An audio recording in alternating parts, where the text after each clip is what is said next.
What is up, YouTubers? Magandang araw mga ka-DIY. Aleks na naman nagbabalik para sa ating panibagong video. Sa video natin ito, mag-unbox tayo ng tweeter naman. Ayan, na kung saan ipapares natin sa ating acoustic gladiator instrumental speaker na 12 inches na in-unbox natin sa ating mga nakarang video. Ayan guys, sa mga hindi pa nakapanood, paki-scan nyo yung ating mga video. Okay, at bago tayo magpatuloy guys, sa mga bago pa lang sa ating channel, huwag niyong kalimutang mag-subscribe. Ay guys, paki-click nyo yung notification bell right down below para ma-notify kayo sa ating mga susunod na bagong upload na videos. At syempre, paki-like at share rin para makapagbahagi tayo ng konting kalaman sa iba. Okay guys, ito yung Twitter. Nabili ko siya nung 11/11 pa. Ayan, so ngayon ko lang siya unbox. Hopefully, wala na siyang virus or disinfected na. Ayan. Okay, so titignan natin yung laman. Titignan natin kung sulit ba sa presyong 980 isa. Ayan, ang regular price niya is 1,150 kapag hindi sale. Okay, so naka-discount tayo ng kulang 200 pesos. Ayan, so malaking bagay kapag bumibili tayo kapag sale.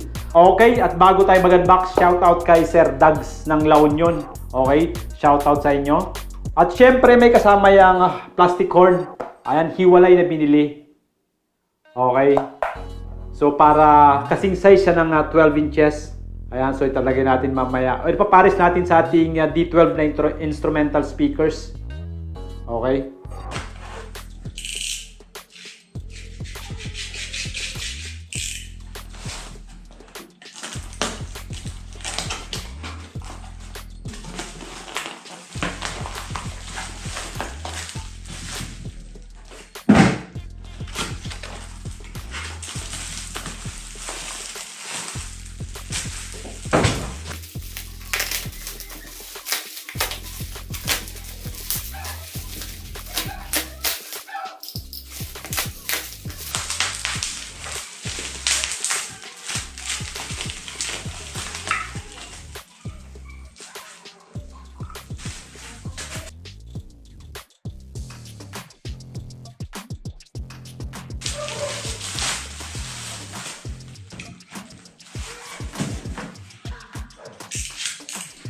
Okay. So, ang brand, Mobile Technology. Ayan, CY400, 450 watts. So, may free na capacitor. 2.2 microfarad, 250 volts. Okay, push button yung kanyang speaker at terminal. Ayan.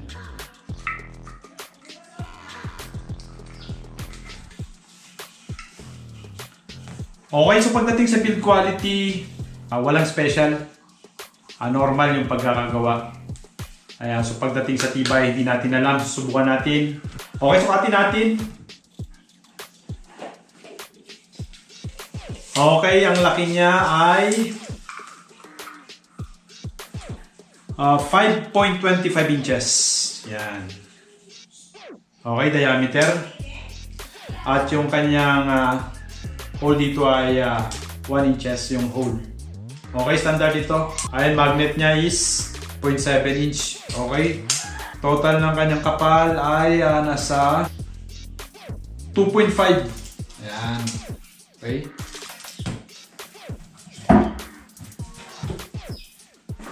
Okay, so itong nabili kong horn. Okay, so wala akong choice kundi ito dahil ito na available. Okay, so mukhang matibay naman. Plastic siya. Okay, lagay natin.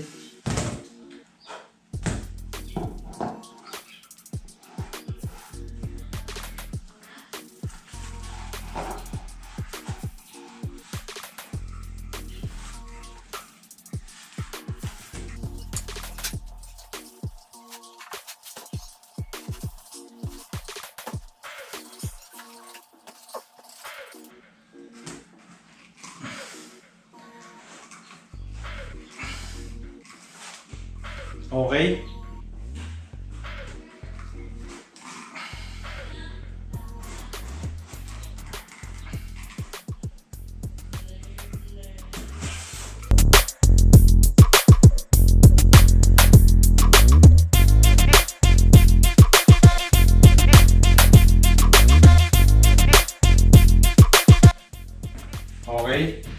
tumanda na yung ating speaker wire dito.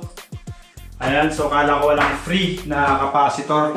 So naglagay ako dito ng capacitor. Siguro ito na lang muna gamitin natin, crown. Kasi naka-ready na. Tanggalin mo natin itong red. Okay, so connect natin sa positive. Connect natin. Okay.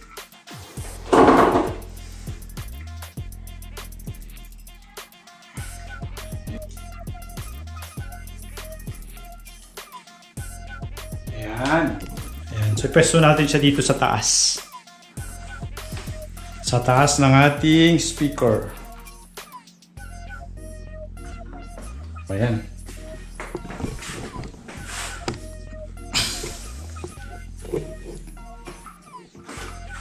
Okay.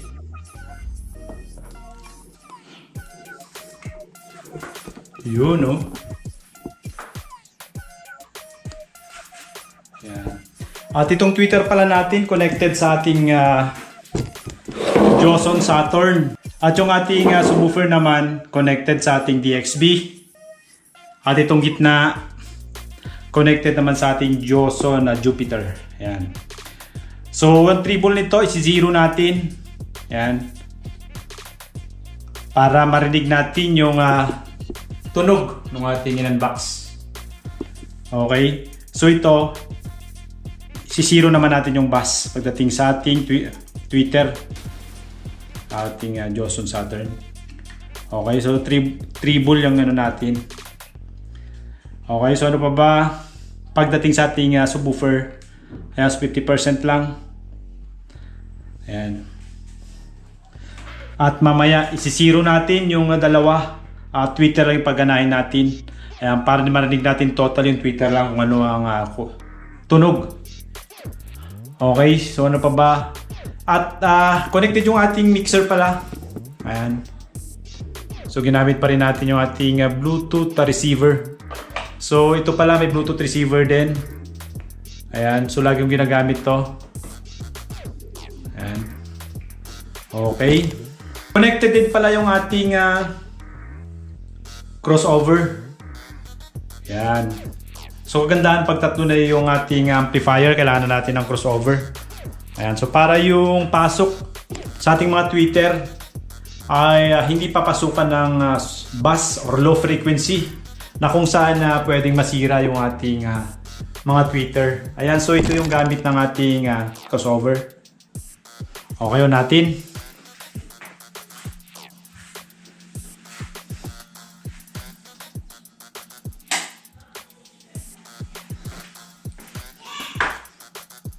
Yun, on na.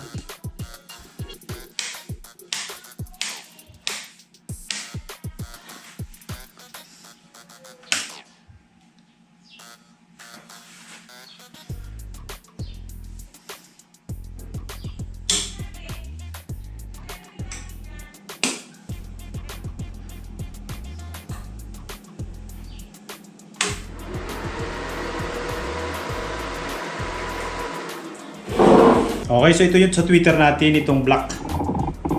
Yung gamitin natin, naka-zero yung bass, treble, naka-2 o'clock. So pagdating sa ating mid-high speaker, ayan, naka-zero yung treble. Okay. Okay, so ito naman sa ating subwoofer, naka-11 o'clock lang. Pagdating sa ating mixer, ayan, 12 o'clock lahat yung ating tone control. Okay, so mag-play tayo.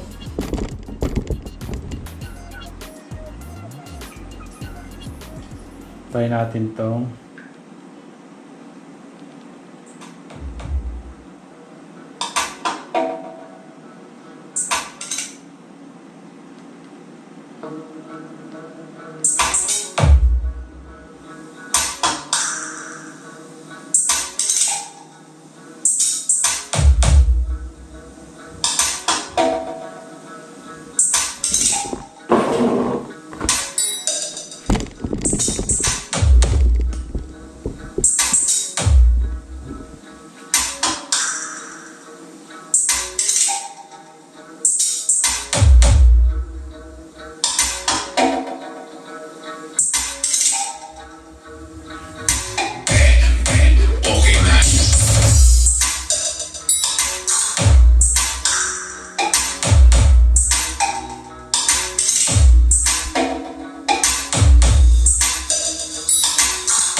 Okay mga ka-DIY, so narinig natin yung ating sound test para sa ating bagong compression driver or tweeter.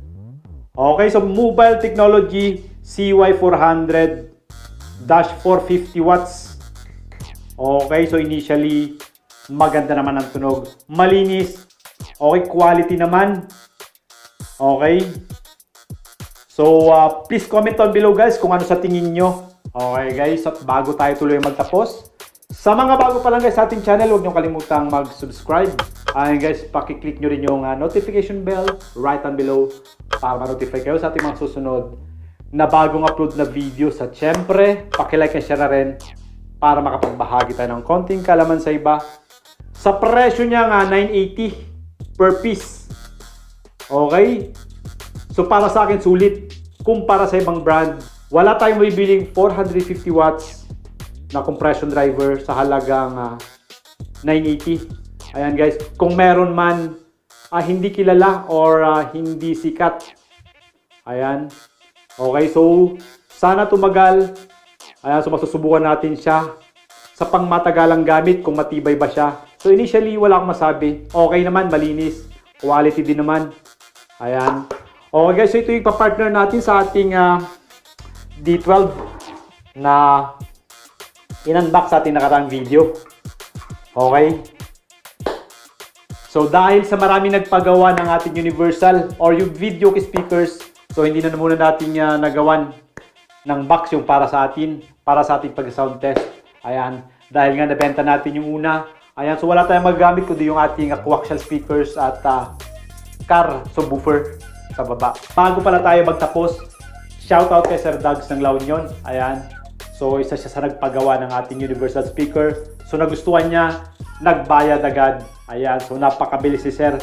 So ganun dapat. Hindi yung puro tanong. Okay, nagustuhan ng demo. Panood kung paano ginawa. Ayan, nagbayad agad. And after 1 week, makukuha niya na. Okay? At muli, itong inyong likod, Aleks na nagpapaalala, if you are not perfect, do it yourself.